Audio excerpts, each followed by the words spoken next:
Kāti, no te ao Māori te kanohi tuatahi ka kitea e te ao I te whakataitai ipu whutupōro o te ao. Kua whakaritea e te kaunihera o Tāmaki Makaurau, tā rātou pōhiri ki ngā manuhiri tūārangi ka tai mai ki konei mo te whakataitai nui nei. Arā ka tū hei te tua iwa o Mahuru ki te wahapū o Tāmaki Makaurau. He waka! Kāore pea he āhuatanga I tua atu I tēnei hei whakatere I te ipu whutupōro o te ao. Tēnei wā e here maina te ao te pakanga ki o tātou ne toa, nā te wāhi tuatahi I tūtaki ngia ki runga te moanano.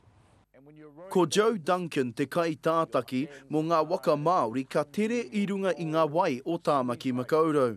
Ko ia tētihi o ngā wāhanga nui I roto I te whakatūwheratanga o te huihuinga nui. Ahakoa no hea te waka, no taitokerau, no Ngāpuhi, no Ngāti Awa, no te aroa ena iwi katoa, no te mea ko tahi anō, ko te iwi Māori.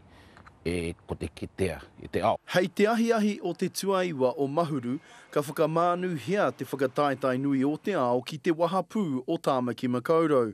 E rua te kau ngā waka ka tere mā te moana kia tai atu ki te tauranga waka kei te pito rāwhiti o te tumu herenga waka.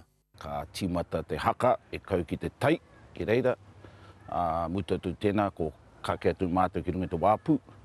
Ka tatari te maria ki te whare whakangahau ki ngā kaihoi me te tira waka. Warurau pēr, e here maina ki te tautoko te kaupapane. Kātahi ka haka te warurau tāngata I tō tātou haka rongonui. Hei tā Joe Duncan, kei te wātea hoki ngā kai tākoro ki te hoi. Pena hihina rāta te kake mai ki runga te waka, painoki tēnā.